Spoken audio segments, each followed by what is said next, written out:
Entonces una hermana que acompañaba el grupo se pone detrás de mí y golpea mi espalda con 3 palmadas. Fuerte me empuja. No tenga miedos. Predique. Era un lugar de pobres, gente humilde. ¿Acaso no es esta la palabra a los pobres? No dice a los ricos, a los grandes, a los pobres. Ahí comienza. No espere lo grande para comenzar. Comience. ¿A dónde estás? No rehúse ser instrumento de Dios, aun cuando sea para uno.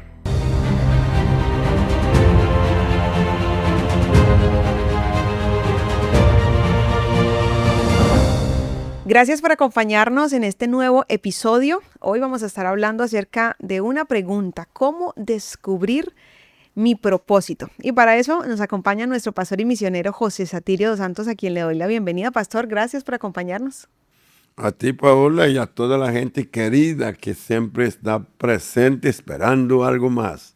Y es importante saber que lo que hacemos aquí tiene propósito. Así es, y lo ha dicho nuestro pastor, estamos seguros que este contenido va a traer mucha edificación y va a ser de mucha bendición a las familias que están escuchando, que están viendo ese contenido. Va a traer sanidad también a los corazones y a las vidas de cada uno de ustedes. Así que vamos a entrar en materia. ¿Cómo descubrir el propósito? Y lo primero que quiero saber es cómo usted llega a ese punto de descubrir su propósito, porque todos tenemos un propósito y con eso quiero empezar, ¿cierto? Nadie es producto de un accidente, de una casualidad, aun cuando las condiciones de repente se pueden ver de esa manera. Fue un accidente, fue una casualidad, fue algo que no esperaba, pero resulta que para Dios no existe eso, sino existen propósitos. Entonces, ¿cómo es eso de que todos nacemos con un propósito? Bueno, primero hay que decir de que el propósito comienza con Dios, ¿cierto? Y a permitirnos ser concebidos. Vamos allá. ¿Cómo se da la concepción? Primero, 2 personas se unen por amor, por querer tener familia y formar familia, por saber que son receptores de una oportunidad y bendición que viene del Creador. Él crea, nos creó y nos permite también crear. Entonces se unen 2 personas, hombre y mujer, y ahí sale de 300 y algo de millones de espermatozoides, 1 o 2, que son los que llegan a la meta del óvulo, y luego a unirse ya inicia pues un proceso. A partir de ahí la palabra de Dios dice: mi embrión vieron tus ojos, y en el vientre de mi madre me formaste. Y ahí está la mano de Dios, está el poder de Dios haciendo su tarea. Entonces el propósito viene del Creador. Nacemos y salimos del vientre para comenzar una nueva etapa. Salimos bien en un parto o con ciertas luchas y batallas, pero triunfamos naciendo. A partir de ahí el proceso de crecer físicamente, emocionalmente, crecer espiritualmente, socialmente, es toda una maravilla, ¿no? Dependiendo del entorno y el cuidado que estos padres tengan con la criatura.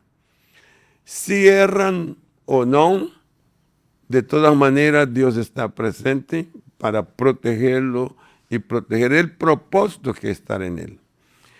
Una vez que este ser comienza a crecer, va tomando mayor conocimiento de sí mismo, descubre cómo funciona su cuerpo y luego descubre que su mente es una mente receptora de toda la enseñanza, conocimiento que se le pueda impartir.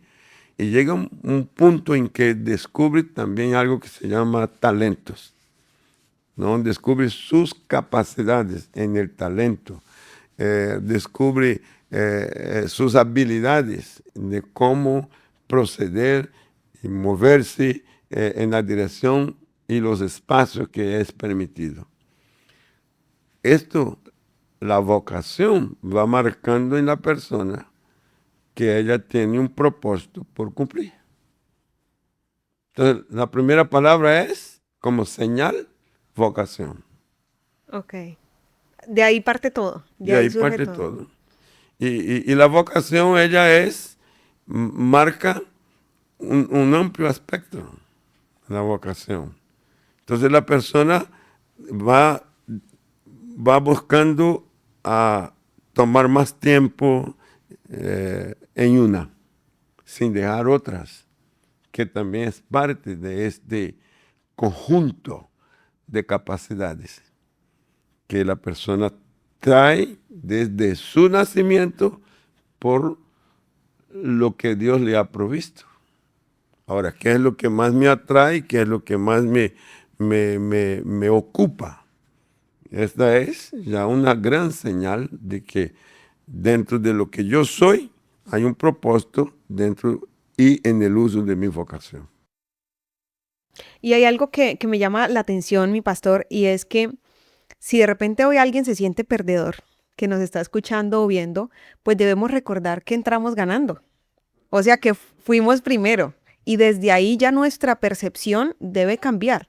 Si hoy sentimos, no, es que me siento fracasado, me siento perdedor, pues hay que decirle a nuestra mente, no, no, entramos y fuimos primero. Y si entramos primero es porque el Señor tiene un propósito con nuestra vida y ahora nos corresponde a nosotros es descubrirlo y poder hacerlo, ¿cierto?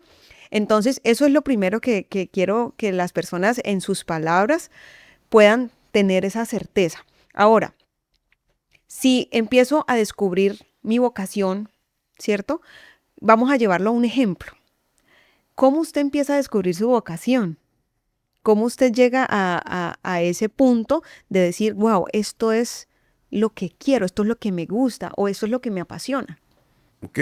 Entonces, en mi caso, como ya hemos dicho en otras ocasiones, todo comienza en la casa, con una panadería artesanal. La vocación del servicio, la vocación de crear y hacer cosas con papá y aprender con él. Luego está la vocación que me permite también desarrollar una capacidad de liderazgo. Cuando me comprometo con la banda, no para tocar un instrumento, sino para ser parte de la manutención, el cuidado de los instrumentos, tenerlos limpios, tenerlos de manera que el músico pudiera sentirse agradado con el instrumento que tenía y que el público que veía en ese entonces eran las bandas. Y aún hoy insiste, las bandas, que son muchos instrumentos, ¿no? Desde un clarinete hasta un tuba, un bajo tuba. Eso era para mí fascinante, ver que la banda se paraba para tocar y el público podía ver el brillo que estaba en cada uno de ellos, ¿sí? Es una vocación del servicio, pero luego eso también está siendo observado por otros. Y llega un momento en que me llaman para que acompañe a un evangelista a ir a la fundación de una nueva obra. Y yo voy con él, con el consentimiento de mamá, también del maestro de la banda. Y ahí aprendo otras cosas. Pero de repente, se le da a este evangelista ponerme a predicar en plaza pública. Eso me trajo pánico, no miedo, pánico. ¿Hasta ese momento no había predicado? Nunca. Dios mío. Sí, nunca. Entonces, y de sorpresa, sí, una cosa de sorpresa. ¿Qué edad tenía mi pastor? Tenía 15 años. Y él me dice, predique. Yo digo, pues yo no sé predicar. Digo, un día tiene que comenzar. Un día tiene que comenzar. Y el día de hoy. No, qué susto, qué cosa tan terrible. Pero se cantaba el himno en plaza pública, él con un acordeón que tocaba maravilloso. Y una voz, era un tenor, ¿sí? Una voz fuerte. Cuando yo escucho hoy los grandes cantantes y comparo aquella voz, digo, wow, este hermano se llama Antonio Verónico.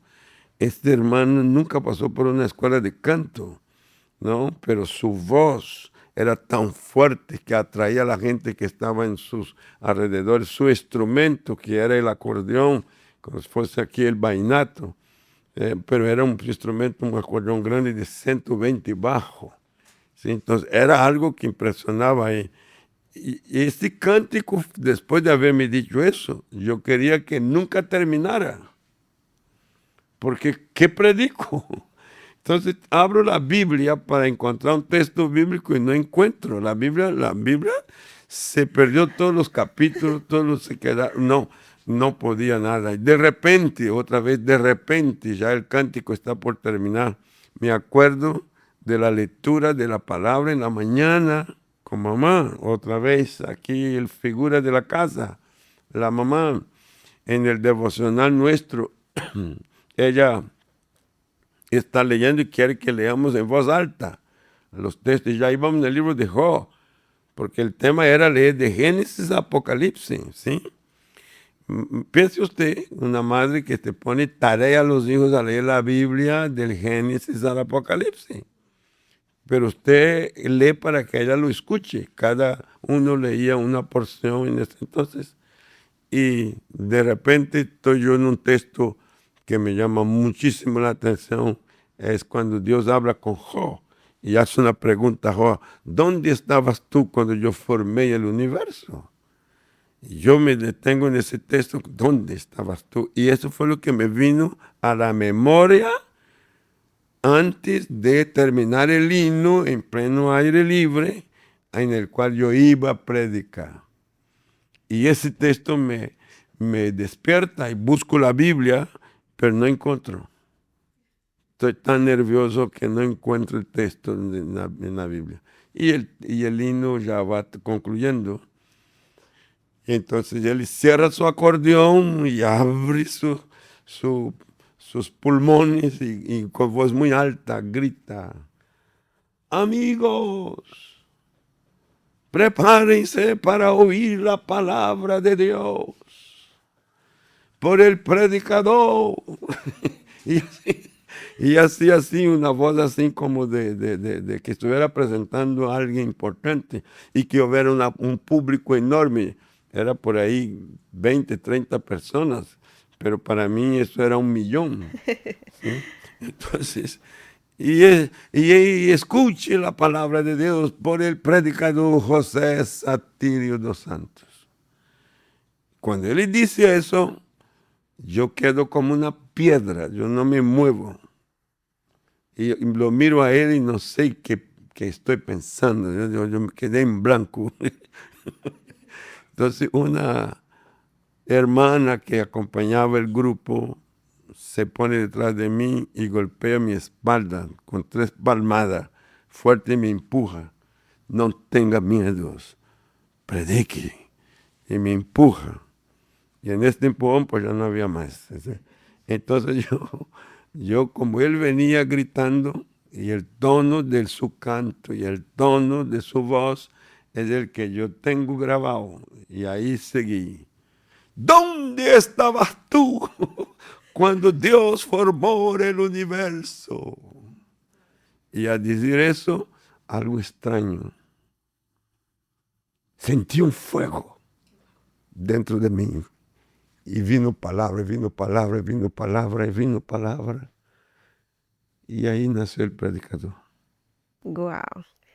¿Y sabe qué pienso, mi pastor? Yo tengo un lema y es lo que yo estoy viendo acá, que usted dijo sí, estaba dispuesto. Lo que le decían hacer, aquí estoy. No rechazó. De repente alguien puede decir, bueno, pero voy a limpiar instrumentos. No, pero es una plaza y solo 20. No, pero no sé, tantas cosas que uno puede tener en la mente. Pero lo que yo veo es que usted fue exponiéndose a diferentes lugares y servicios en la iglesia. Entonces a veces uno quiere descubrir el propósito de Dios, pero estar escondido. y no salir. Y creo que la iglesia es un lugar tan extraordinario porque ahí, y pienso en el cuerpo de Cristo, o sea, hay tantas cosas por hacer, solo basta la disposición para descubrir ese propósito y esa vocación. Y en este caso, Dios usó a ese evangelista para sacar a la luz a ese predicador que estaba allí, sembrado. Sí, el momento. Ujú. Ahí entonces Eclesiastes te dice, momento y ocasión hay para todos. Oportunidad hay para todos. Pero si volvemos, perdóneme el quebranto porque es imposible pasar ahí sin llorar. Porque aquí cambia todo. Si esto no acontece, la pregunta entonces era, ¿dónde estaría? ¿Y qué estaría haciendo? Porque eso me hizo visible. La gente que estaba allí con el grito, ¿dónde estabas tú? Y luego desarrollar un tema que no estaba en bosquejo, no estaba pensado, surgió ahí. Entonces, la prueba también de la escritura, cuando Jesús dice, hay momentos en que tú no vas a poder ni pensar lo que decir, pero mi espíritu pondrá palabra en tu boca. Ah, entonces eso es lo que está pasando conmigo. Es que el cielo se abrió. Es que la palabra vino. ¡Wow! Entonces, cuando yo percibo eso más tarde, es que entiendo, digo, ¿quién es uno para que Dios pueda darle semejante oportunidades a que el don, el talento que está ahí guardado salga a la luz? Era un lugar de pobres, gente humilde. ¿Acaso no es esta la palabra? A los pobres predicarás. No dice a los ricos, a los grandes, no, a los pobres. Ahí comienza. Entonces, el hecho de que sea así no significa que solo a estos, sino más tarde me doy cuenta de que el ambiente se va abriendo, se va abriendo, se va abriendo, a punto de que 65 años después de aquella predicación, estamos viendo que el alcance es de multitudes. Pero no comenzó en lo grande, comenzó en lo pequeño. Por eso déjame decirte a ti, no espere lo grande para comenzar. Comience a dónde estás y en lo pequeño que Dios te permite hacer. No rehúse ser instrumento de Dios, aun cuando sea para uno. Y en lo que Dios permita. Pero si yo comparo a un Felipe, que primero estuvo en una gran ciudad y después va a atender un solo hombre que va así a África, el eunuco, para poder luego desaparecer. Felipe desapareció de la historia, solo aparece más tarde como un hombre más, con una familia, con unas hijas que son profetizas. Pero Dios a mí me está dando la oportunidad de comenzar en plaza pública con un grupo de mayor de 20 personas. Con Felipe saca de las multitudes y lo pone a uno. En este caso, yo estoy admirado de que me pone a público pequeño, pero público, y luego me lleva en crecimiento por más de 65 años. Uf. ¿Qué quiere Dios contigo? ¿Y qué es lo que hay en ti que el Señor quiere que salga a la luz? ¿A dónde? ¿Con quién? y cuándo. Y mientras lo escucho, mi pastor, cuando lo escucho, trato de pensar en ese momento en el que usted está dando ese mensaje y alzando su voz, ¿cierto? Y luego, cuando lo escucho, empiezo a pensar aquí en Cúcuta, en este tiempo, que son miles de personas las que hoy están así. O sea, usted está predicando y las personas están así, prestando atención a ese mensaje, que seguramente con el tiempo ha, ha incorporado más, cierto, más elementos, pero veo y pienso en algo, en lo que dice la palabra, que aunque tu inicio haya sido pequeño, ¿cierto? Tu postrer estado será mayor. Pero pienso en algo, y es que uno muchas veces puede rehusar, puede tener en poco lo pequeño, como le pasó a la viuda con su aceite, ¿cierto? Cuando preguntan qué tienes y ella lo que dice es, o sea, yo siento que ella como que nada, y luego como que sí recuerda que hay un poco de aceite. ¿Cómo podemos nosotros no caer en ese error de rehusar y rechazar lo pequeño? Porque lo pequeño fue lo que sacó a la luz lo que había dentro suyo, ese propósito que Dios había puesto y esa habilidad y ese don que Dios le puso para comunicar, para predicar, para ganar almas. ¿Cómo podemos hacerlo? Paola, hay una palabra que estoy siempre repitiendo, la sensibilidad. A veces las personas se agitan, nos agitamos mucho con las cosas que están en el entorno, pero no hacemos una pausa ni siquiera para orar 10 minutos. A veces estamos tan llenos de curiosidad por lo que dice aquí o dice allá, la opinión de A y B, pero nosotros, en vez de crecer en la sensibilidad, nos vamos esfriando. Porque las voces de lo que está en el entorno va borrando, va apagando, opacando ese nivel del asombro con las cosas. Por eso, y cuando usted me verá a mí quebrantado, quiero solo que entiendan una cosa. Cuando perdamos eso, hemos perdido todo. Entonces seremos tan hombres o mujeres carnales, cargados de opiniones propias, donde no hay lugar para el espíritu funcionar. Sí. El alejarse de lo espiritual es una tristeza para cualquiera que tenga la Biblia, que diga soy creyente, peor que soy ministro o soy obrero, pero sin sensibilidad. Entonces no va a poder funcionar. Entonces la vida vuelve igual que cualquier otra ocupación que uno pueda tener y aún peor.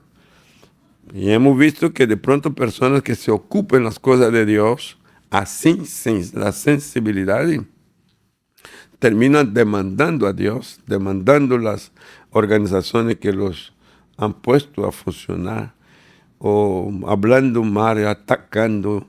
Y hoy por la red uno ve una cantidad de gente resentida. Y yo digo, ¿qué lo llevó a eso? ¿Qué lo llevó a eso después de una conversión genuina? Y la respuesta es, dieron más atención a lo entorno, quisieron más entender lo que pasa en su mundo externo que lo que pasa en su mundo interno, en la experiencia con Dios. Por eso, el mayor problema es exactamente oraciones sin profundidad. Es una relación con las palabras solo de forma externa, como se lee cualquier otro libro, para sacar unos elementos, unas enseñanzas, unos principios, pero no lo vivo. Sí, esto es el riesgo. Wow, yo acá estoy en mi mente mientras tanto tomando como esas conclusiones, porque llevamos varios puntos. ¿Cómo descubro mi propósito? Número 1, tenga en cuenta esa vocación. Número 2, sirva, ¿cierto? Sirva, diga, aquí estoy en una iglesia y únase y no pierda oportunidad porque tiempo y ocasión, nos decía nuestro pastor, acontecen. Número 3 nos decía la sensibilidad, ¿cierto? La sensibilidad espiritual. Pero yo quiero saber, para ir terminando este podcast, ¿qué pasa después de esa predicación en la plaza? ¿Qué pasa después? Soy visible.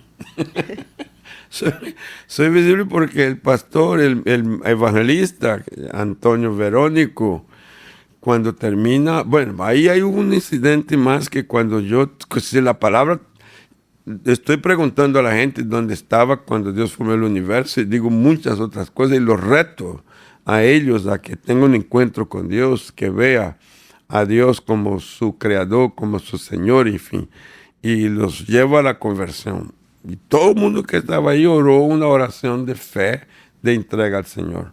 Cuando termino, la anciana que me tocó la espalda y me empujó, ahí está otra vez, cuando yo me recojo hacia atrás, el evangelista entra para sostener entonces ella se aproxima y vuelve a tocar mi espalda y me dice en una forma muy, muy, muy coloquial, lo hizo muy bien, muy bien. Solo que de la próxima vez no necesita gritar tanto así. Entonces me molestó. Y eso quedó grabado en mi corazón. La ternura de la anciana, la confianza del evangelista Antonio Verónico y el momento en que fui expuesto al público. A partir de ahí, la noticia sale corriendo. Hay un joven que está predicando y me invita para un lado, me invitan para otro y comienza pues a surgir una agenda y el pastor, a percibir lo que está aconteciendo, me llama y me dice, quiero que me ayude a pastorear a los jóvenes. Y me consagra para ser pastor de jóvenes.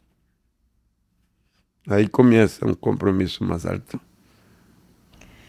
que hasta el día de hoy no ha terminado. No ha cesado, son 60 y Ahí 65. 65 años. Wow. Y ya para cerrar, ¿qué le podemos decir hoy a las personas que de repente dicen, listo, el pastor en ese momento fue visible? Porque hablamos del estado pequeño y luego del estado mayor, ¿cierto? Pero que hoy de repente están en ese momento donde todavía no son visibles, donde de repente dicen, ¿será este mi propósito? ¿Será esto lo que estoy haciendo? Porque puede ser que para algunos sea más rápido, para otros el proceso es mucho más, requiere estar ahí en ese proceso de formación. Algunos aprenden muy rápido, otros aprenden de repente un poco más lento. ¿Qué decirles a esas personas? Primero de que entendiendo que hay la oportunidad que fue permitida, valórela. No lo tome como menos. O uno también puede hasta tener un pensamiento de rechazo. ¿Por qué me va a exponer al público sabiendo que yo nunca prediqué? ¿Cómo me hace semejante situación? Qué vergüenza, qué pena. Y rechazar al obrero, rechazar todo y esconderse, ¿no? Lo otro es una sola vez, no me repitan. ¿Sí? Claro. Gracias por la oportunidad, pero no repita. Entonces se esconden y niega. Lo niega. Recuerde que Jesús usa una parábola que dice que a uno se le dio 5, 2 y 1 talento. A todos tenían talentos. Pero el que tenía 1 no lo usó. Terminó guardando y teniendo una reputación negativa del que le dio el talento. Tú eres un hombre malvado, tú cosechas donde no siembras, recoges donde no esparces. Tuve miedo de ti. Entonces, aquí está tu talento. Hay mucha gente con esa actitud también y son perdedores, no porque Dios no les haya dado la oportunidad de ser triunfadores, sino que ellos renunciaron, rechazaron la oportunidad que Dios les dio. Entonces, mi palabra para este grupo es, abraza la oportunidad que Dios te da Y recuerde que la vocación tiene varios aspectos. En este caso, yo tengo la vocación del panadero, yo tengo la vocación del comerciante, yo tengo la vocación de la persona que sirve en una oportunidad de hacer el bien a otros. En el caso de los músicos, tener su instrumento, todo bien.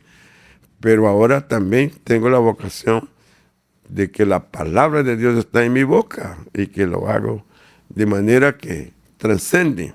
Cuando yo veo que trascende, no solo es Jesús, sino que acepto. Paola, yo acepto que aquello que pasó en aquel lugar, sin tener previo aviso, me conectó con el cielo, con la fuente de la palabra. Entonces, esta vocación prevalece sobre las otras. ¿Sí? La vocación de la palabra, de la predicación, de ser el mensajero del Señor. Y entiendo que eso también se está convirtiendo en un llamado para que el propósito principal de Dios se materialice. Usarme, tal como soy, para Él y para el mundo. Wow, extraordinario, me parece que, Dios mío, nos ha dado tantas perlas en este podcast y seguramente usted que nos está escuchando, que nos está viendo, ha ido allí tomándolas y lo más importante es ponerlas en práctica. Si hoy de repente usted ha visto que ha rechazado lo poco, no lo ha tenido de repente, como decía nuestro pastor, lo tengo allá en poco. Pues hoy es un buen día para hacer ese cambio, ese ajuste, esa modificación, porque Dios, hoy nos ha quedado claro algo, y es que Dios tiene un propósito con nuestra vida, Dios tiene un plan, y nos corresponde a nosotros descubrirlo y desarrollarlo, realizarlo, hacerlo, dar todo lo que nos ha enseñado nuestro pastor, nuestra disponibilidad, nuestra disposición, nuestra capacidad, nuestros recursos, nuestra pureza, todo, absolutamente todo para poder desarrollarlo. Quiero que para despedirnos usted vea algo que está sucediendo en el Bichada en Colombia, un proyecto misionero extraordinario. En ese momento en esa plaza fueron 20 personas escuchando el mensaje, pero el mensaje no solamente ha llegado a Cúcuta, no solo llegó a esa plaza, no solo llegó a Cúcuta, sino también está llegando al Bichada en Colombia y queremos que usted pueda conocer un poco más de lo que está sucediendo.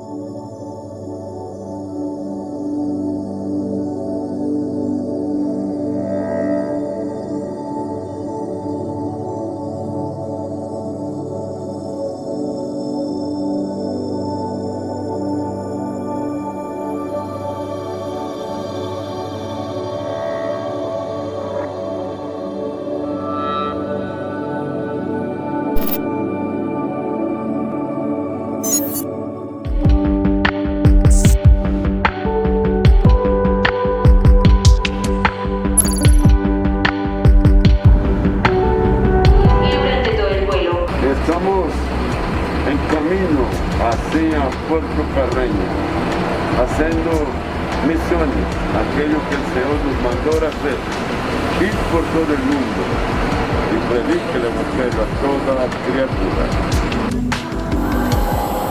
Puerto Carreño. El departamento del Bichada es uno de los departamentos más grandes que tiene Colombia, es el segundo, con 104.000 kilómetros cuadrados aproximadamente. Aquí prevalecen en el Bichada unas culturas indígenas con unas lenguas llamadas Amorúa, Sicuani y hay otra que creo que es la Piaroa, si no estoy equivocado.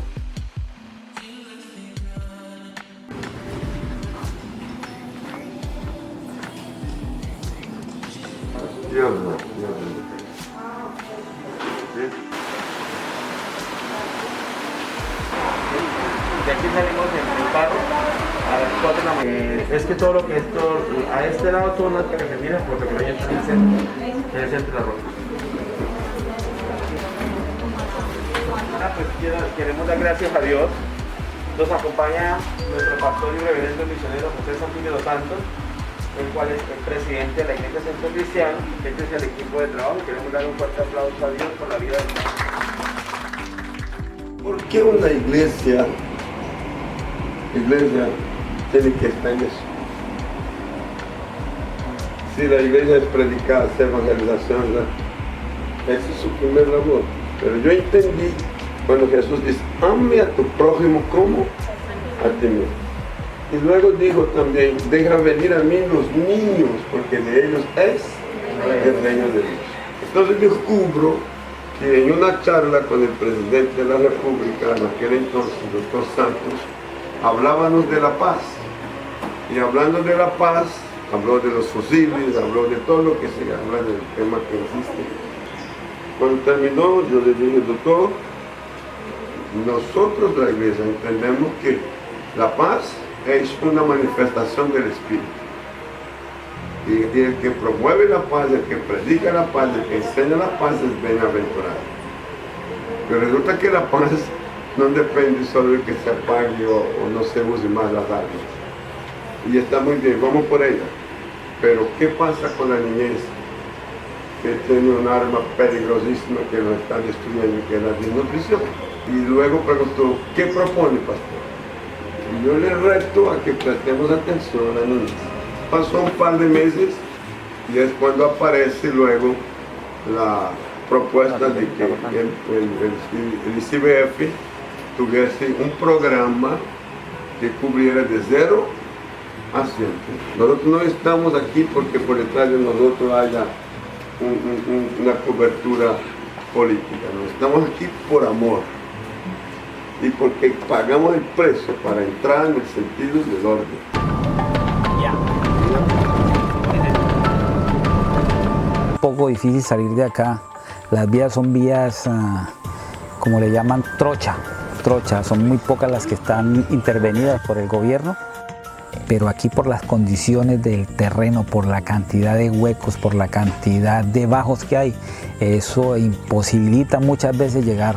Son terrenos agrestes que solamente unos carros de estos 4x4 son los que ingresan hasta esos lugares. En el camino del misionero, ahora estamos cruzando desde Puerto Carreño a la frontera con Venezuela para entrada del puerto Ayacucho, que es la capital del Amazonas venezolano.